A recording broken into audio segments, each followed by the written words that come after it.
नमस्कार। आपसे आज बातचीत का मुख्य उद्देश्य ये है कि समर ब्रेक के बाद अब जब दोबारा ऑनलाइन बच्चों की पढ़ाई हम शुरू कर रहे हैं तो दो चार कमियां जो पहले सामने आई ऑनलाइन क्लासेस में। देखिए, ऑनलाइन क्लासेस तो कुछ समय के लिए हमारी मजबूरी है। सही बात तो ये है कि क्लासरूम की होड़ तो नहीं होती, लेकिन फिर भी इन कमियों को दूर करने के बाद निश्चित रूप से हम पहले से बेटर कर पाएंगे। और एक दो कमियां जो सामने आई हैं, एक तो यहां से जो वीडियो भेजे गए उसके थोड़ा सा डिविएट होके बच्चों ने कुछ और कर दिया है। अब जब नोटबुक सामने आई है तब तो इसका मतलब हम इस निष्कर्ष पे पहुंचे हैं कि हमें नोटबुक्स के लिए एक प्रोग्राम बनाना पड़ेगा। निश्चित रूप से लगातार टच में रहना पड़ेगा। ये पॉसिबिलिटी है नहीं कि व्हाट्सएप पे ही चेकिंग होती रहे, वो सही तरीका नहीं था। सही तरीका ये है कि नोटबुक मंगवाई जाए। अब कोई आने जाने पे समस्या है नहीं, तो मैं आपको कार्यक्रम दे देता हूं, नोट कीजिएगा। नर्सरी और केजी मंडे और वेंसडे, सोमवार और बुधवार को। सोमवार को प्रिंटेड बुक्स में हम जो काम लिख करके देंगे 2 दिन का, उसे फिर बुधवार को वापस भेज दीजिए और बुधवार को हमसे नोटबुक्स ले लीजिए। तब तक हम नोटबुक चेक करके अगला काम दे करके रखेंगे। और बुधवार को जो आप नोटबुक ले जाएंगे नर्सरी केजी की, उनको काम कराते रहिए अगले 2 दिन तक, क्योंकि ये 3 सब्जेक्ट जो मेजर सब्जेक्ट हैं उन पे हम 5 ही दिन काम करेंगे और छठे दिन तो ड्राइंग और ओरल एक्टिविटीज ही रहेंगी। फिर मंडे को आप फिर से उन नोटबुक्स को हमें दे जाइए और बुक्स को फिर से ले जाइए। तो इस तरह से 2 दिन निश्चित कर दिए हैं नर्सरी और केजी के लिए। मंडे और वेंसडे आपको स्कूल आना होगा सुबह और ये नोटबुक की अदला बदली करनी होगी। अगर बच्चे को भी किसी तरह की कोई ज्यादा कोई दिक्कत हो, तब उसी केस में आप 10-5 मिनट के लिए लाएं, नहीं तो बच्चे को लाने की आवश्यकता नहीं है। मम्मी पापा आकर के और ये काम कर सकते हैं। फर्स्ट सेकंड के लिए जो 2 दिन निश्चित किए गए हैं, ट्यूसडे और थर्सडे सुबह के टाइम। थर्ड और फोर्थ के लिए फ्राइडे को सुबह आप नोटबुक जो चेक हो चुकी उनको वापस ले जाया करें। सप्ताह में 1 ही दिन रहेगा और नई नोटबुक्स हमें देकर के चले जाएं। वापसी अगर आप चाहें तो संडे के बाद कभी भी ले जा सकते हैं, लेकिन थर्ड फोर्थ की नोटबुक डिपॉजिट करने का जो दिन होगा वो फ्राइडे मॉर्निंग होगा। थर्ड ऑनवर्ड्स बच्चे थोड़े से बड़े हो जाते हैं, समझदार हो जाते हैं।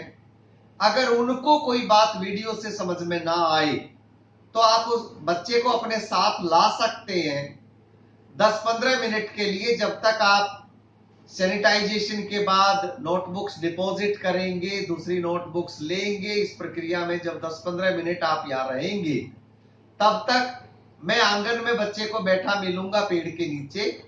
तो तब तक बच्चा मेरे से 10-15 मिनट अपना जो भी डाउट हो वो पूछ सकता है।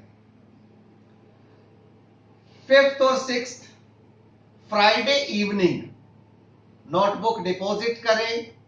चेक्ड नोटबुक्स फिर संडे के बाद कभी भी कलेक्ट कर सकते हैं और डाउट क्लियरिंग के लिए भी मैं बैठा मिलूंगा आपके साथ। अगर बच्चा आता है 10-15 मिनट पूछ के साथ ही वापस जा सकता है।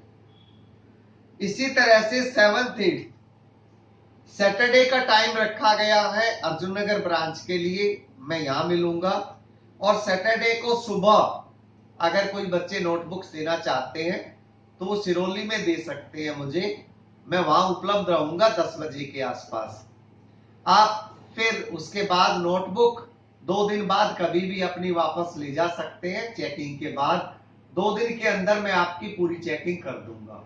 7th 8th के बच्चे, अब ये मम्मी पापा पर मैं छोड़ता हूं, चाहे तो आप बच्चे को अकंपनी करें, और अगर बच्चा बहुत ज्यादा पास का है तो आप उसे भेज सकते हैं, और वो प्रॉपर मास्क के साथ जब आएगा, नोटबुक देगा, हैंड सैनिटाइज करके वापस जाएगा। कोई डाउट हो तो मैं बाहर ही बैठा मिलूंगा, मेरे से कुछ पूछ भी सकता है। इस तरह से ये प्रक्रिया रहेगी जुलाई के महीने में। और ये नोटबुक्स का हमने प्रोग्राम दिया है आपको, टाइम टेबल मैं आपको पहले दे चुका हूं।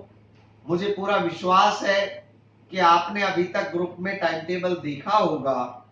टाइम टेबल में हमने कोशिश करी है कि छोटे बच्चों को 2 सेशन से ज्यादा ना लिए जाएं, और वो जो दोनों सेशन है वो भी करीब 40-45 मिनट से ज्यादा के ना हो। उसी में छोटे छोटे वीडियो के दे करके हम बच्चे को समझा भी देंगे, और अगर फिर भी कोई डाउट्स है तो आप व्हाट्सएप के माध्यम से हमसे पूछ भी सकते हैं, और तुरंत क्लैरिफिकेशन भी आपके डाउट्स का व्हाट्सएप से भी हम करते रहेंगे। जहां तक बात है बड़े बच्चों की, तो सभी बच्चों के लिए एक आग्रह मेरा आपसे ये है कि बच्चों को अपनी निगरानी में रखें। जब उनका सेशन चल रहा हो तो थोड़ा सा उनके आसपास बने रहें, और इससे आप उनकी मदद भी कर पाएंगे, टाइम मैनेज कर पाएंगे, और टीचर्स की भी वीडियो क्वालिटी आपकी नजरों में रहेगी। मैं आपसे आज ये भी रिक्वेस्ट करना चाहता हूं कि बच्चों को ये समझाएं, बच्चे डायरेक्टली भी इस बात को समझें। मेरे वीडियो को अगर आप देख रहे हो कि जो टेक्स्ट भेजा जाता है उसे केयरफुली पढ़ा करें। आप स्किप कर देते, जिसकी वजह से आप मेरे क्वेश्चंस के आंसर नहीं दे पाते हैं। जो वीडियो भेजे जाते हैं उनको भी यू मस्ट वॉच केयरफुली। आप 2-4 मिनट देख करके उस वीडियो को छोड़ देते हैं, ऐसा लगता है, क्योंकि उस वीडियो के आधार पे मुझे आपकी नोटबुक्स बनी हुई नहीं मिली। देखिए, ज्यादा रेफर करके बुक्स का वीडियो बनाया जाता है, तो आप इस बात का जरूर ध्यान दें कि आप वीडियोज को केयरफुली देखें। और लास्ट में मैं आपसे रिक्वेस्ट करना चाहूंगा कि जिस तरह से इन 100-125 लोगों ने स्कूल आकर के स्कूल का ख्याल रखा है, टाइमली फीस डिपॉजिट करी है, जितने भी सक्षम पेरेंट्स हैं, विशेषकर जो सैलरी उठा रहे हैं, वो विद्यालय आए, विद्यालय की समस्या को समझें और समय पर फीस डिपॉजिट करें। ये आपका फर्ज बनता है। आप विद्यालय स्वयं चलाएंगे, आप ही इसके संचालक हैं, इसीलिए आप इस बात का जरूर ध्यान दीजिए कि मॉनिटरी पक्ष आपको देखना है। हम ज्यादा लंबा समय, आप समझदार हैं, फिर कैसे देख पाएंगे? फिर एक समय ऐसा भी आ सकता है कि बच्चे को फिर ग्रुप से हटाया जाए, वो हम में से किसी के लिए भी अच्छा एक संकेत नहीं होगा। इसलिए मेरी हाथ जोड़ के रिक्वेस्ट, और एक बार फिर से विदा लेने से पहले मैं आपके पूरे परिवार के लिए शुभकामनाएं, मैं आपके बच्चे की हेल्थ के लिए, सभी के लिए शुभकामनाएं देता हूं। हम और आप जल्दी से इस वायरस से फाइट करके और जल्दी से चीजें नॉर्मल होंगी, ऐसी ऊपर वाले से प्रार्थना करता हूं। धन्यवाद।